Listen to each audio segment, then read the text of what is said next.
Vrasje pa dashje. Por, si pa dashje? Vrasja ndodh. Jo, pa dashje nuk është ajo, se ti e di shumë mirë që mund të shkaktoj. Vrasja është neni 78, kodi penal ka vrasje për akmarrje me dashje.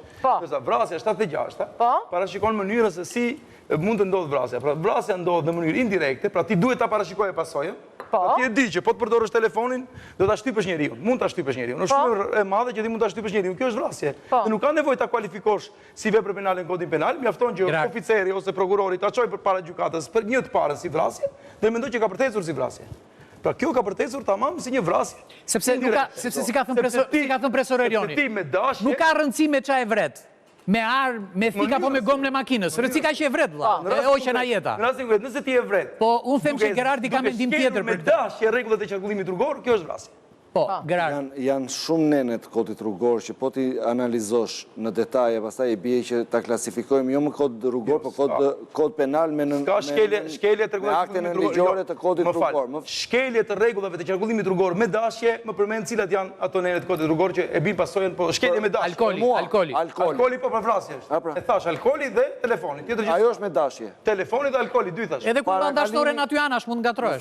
Më fal. Ja ta them unë mund ta klasifikosh me dashje. Parakalimi në kthes në fushë pamje të kufizuar. Po, jo, ka të drejtë. Kjo është sjellja më. Jo, ka të drejtë. Jo, ka të drejtë. Po jo pra jo. Jo, kjo është më thelbësorja sot. Nuk është me dashje ajo. Ore, unë ta fal celularin, këtë s'ta fal. Do shkelje e rregullave të qarkullimit rrugor, pastaj do themi me dashje. Jo, me dashje drejt. Jo, me dashje është kjo. Ajo është duke ecur. Dhe ti do parakalosh, normalisht nuk e shikon, nuk e pret ardhin e pasojës. Nuk e pret, po ajo është më keq. Ti e parashikon sepse je në një segment me fushpamje të kufizuar në kthes dhe ti nuk e kore arguse. Edhe në rast se ty të vjen dikush përballë, mos mbajtja e distancës në autostradë që të ngjeshën mbrapa ata si qenë që lëpin njëri tjetrin, po është e vërtet. Çdo rregull. Është e vërtet. Dëgjoj, që ta. Po pse ngjeshesh tjetrit këtu? Më rrip këtu? E kupton? Po su qet. E bëre me dashje. Jo, unë e bëra me dashje për treguar që sa pa dashje bëjnë ata, se nuk i ngjitet tjetrit nga mbrapa dhe me drita kështu këta sikur janë tankse. E kupton? Jo, valla. Bësh pra diçka me dashje. Jo.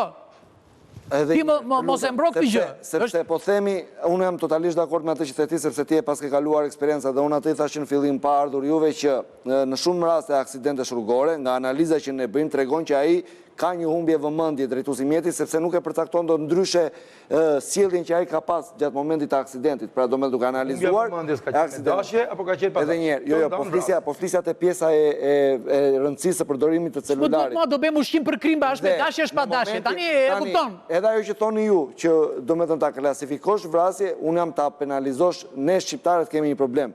Ne, atë gjën që kemi më të shtrenjtë, neve aty krijojmë më shumë lehtësirën.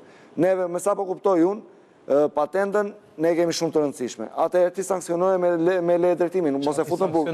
Çati sanksionosh ja të them me ndryshimet e reja, ja të them drejtimi, kur shembulli që je polici në rrugë është përdorimi i celularit. Të lutem, ja të them unë tani. Shembulli që je polici. Pari që e kap telefonin është polici. Pra, i pari që ka polici. Madje shembulli ti je. Jo, të komunikoj. Mua më ka rastisur. Do komunikoj. Të ka ndaluar polici ti. Të të bëja të kundravajtë gjithë gjeti. Ai po shkruan mesazhe në telefon se ka mendet merret me ty më burr.